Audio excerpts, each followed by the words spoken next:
I was giving a tour at the Louvre in Paris, guiding a small group of tourists through the Renaissance wing. When we reached the Mona Lisa, one American leaned in so close I could see the disbelief on his face. "Is this a painting or a photograph? It looks so real," he whispered. I explained that it was painted by Leonardo da Vinci in the early 16th century. He squinted and then said, "Wow, they should make a movie about her story." I had to gently remind him that the woman in the painting was real, that the story wasn't fictional, and that people had been studying it for centuries. He nodded slowly, still processing, and muttered something about historical fiction being too convincing. In a college astronomy lecture, the professor explained that seasons occur because of the tilt of the Earth's axis. A student raised her hand and said, "No, summer is hotter because the Earth is closer to the sun. That's how it works." The professor drew elaborate diagrams showing the tilt, sunlight angles, and orbital distance. She shook her head stubbornly.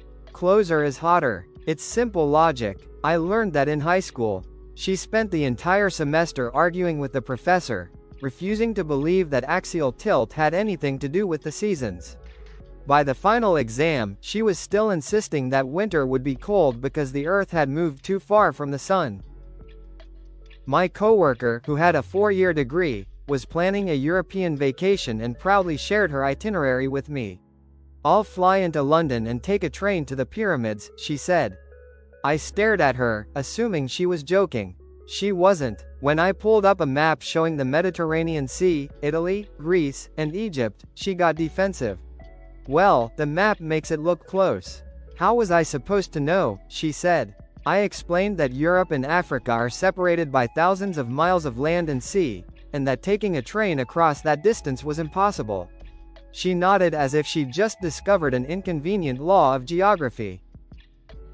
I once helped a man in a bookstore who asked for a biography of Martin Luther.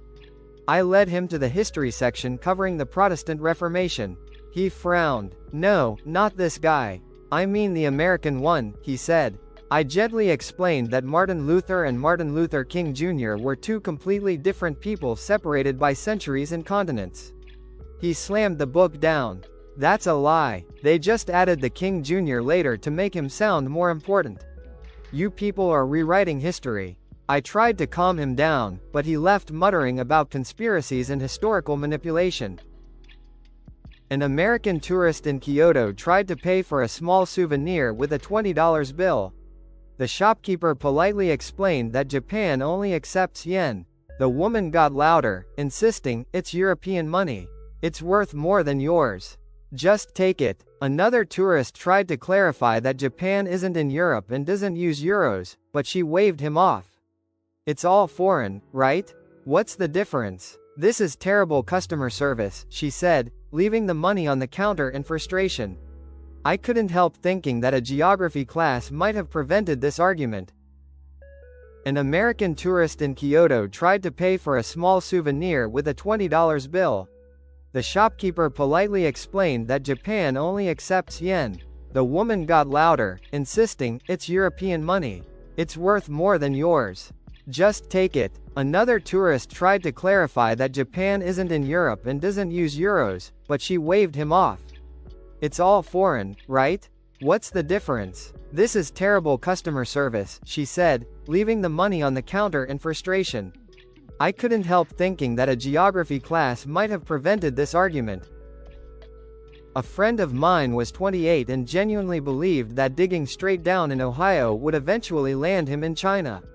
We tried explaining gravity, the molten core, and the Earth being a sphere.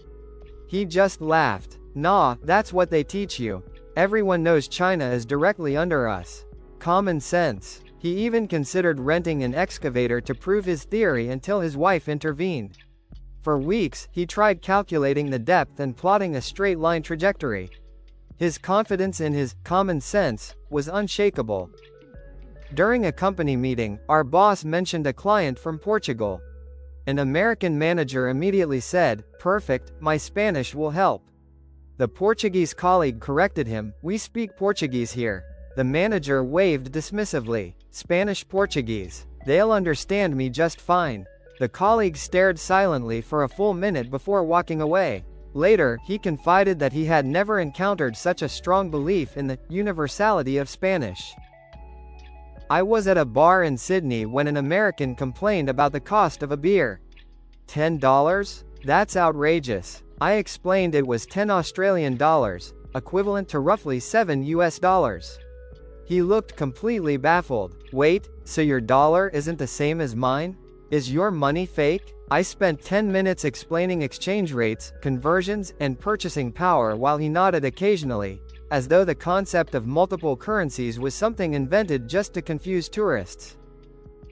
On a flight to Rome, a passenger was panicking about hotel room numbers. I heard Italians still use Roman numerals. How will I know which room is mine? The flight attendant reassured her that Italy uses regular Arabic numerals. She sighed in relief and added, "Good, because I never understood what X was supposed to be." She spent the next hour asking me to interpret random street signs, convinced that European numerals were designed to be confusing. My roommate in college was convinced vegetarians secretly ate meat because plants didn't contain protein. She argued that beans and tofu were plant-shaped water, and refused to believe otherwise, even after failing biology twice. She would sneak bacon into my salad to save me from protein deficiency, and constantly lectured me on the real science of food.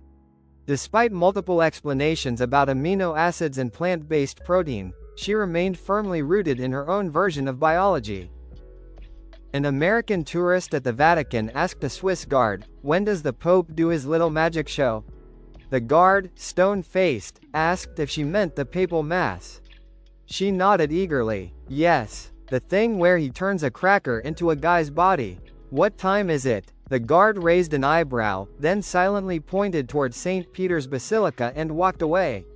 She spent the rest of the visit whispering about how impressive the magician was, convinced she had witnessed a live miracle performance.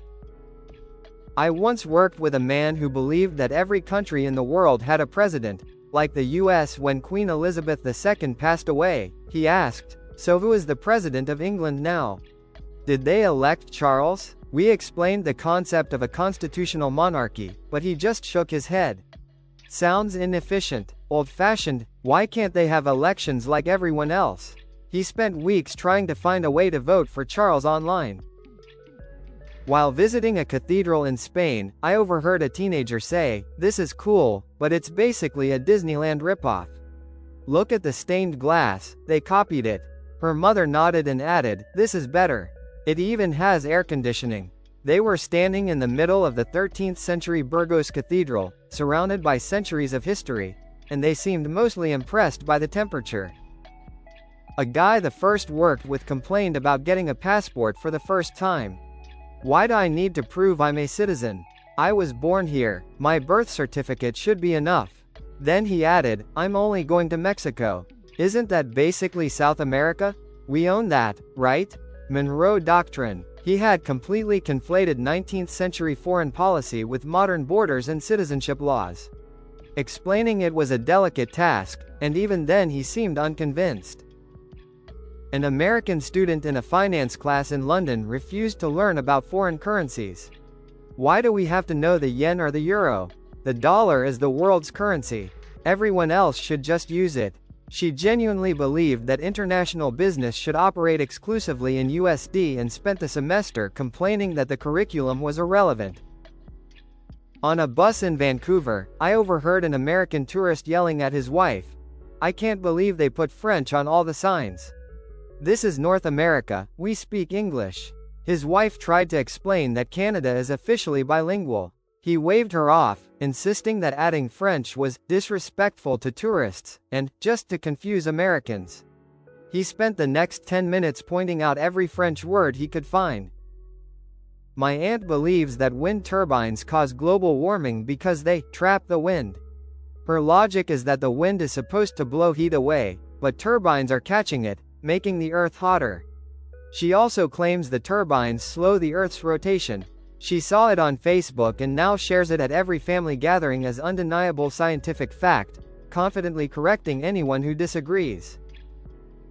At a tech support desk, a customer was furious that his American laptop charger didn't fit the outlets in Germany. This is a defective product. A travel laptop should work everywhere. America sets the standard. He refused to believe that plug types differ by country and spent 20 minutes demanding a universal solution. An American couple at a cafe in Vienna asked if they had kangaroos on the menu. When the waiter looked confused, the wife clarified, "We want local food." They had confused Austria with Australia. They were disappointed when the menu included schnitzel and strudel, and not marsupials. A girl in my literature class insisted William Shakespeare was a fictional brand name. A committee of old writers wrote the plays and just slapped the name Shakespeare on them. One person couldn't be that smart. She cited the volume of his work as evidence and refused to accept any historical proof otherwise, convinced she had uncovered a centuries-old literary conspiracy. A man didn't understand why typing PA on his keyboard didn't insert Pennsylvania. He thought the laptop had been programmed specifically to sabotage him, and every time the music paused, he became more convinced of a state-targeted technological conspiracy. An American tourist at Stonehenge asked, "So this is obviously a replica, right? Where's the real one?" The guide patiently explained that this was the real monument, standing for thousands of years. The tourist scoffed. "No way. In America, they'd never leave something that old outside. You'd keep it in a museum. This is just irresponsible." A former boss believed the moon landing was fake. If we really went to the moon in 1969, why hasn't anyone built a Starbucks there yet? Over 50 years, and nothing? Just a bad business decision. He was convinced it was all a Hollywood production designed to win the Cold War. At a hotel in Hawaii, a tourist complained that her GPS was broken because it keeps telling me to drive into the ocean to get back to California. The receptionist explained that Hawaii is a group of islands in the middle of the Pacific Ocean, unreachable by car. The tourist seemed stunned, as if discovering a new planet, and then asked if there were bridges between the islands.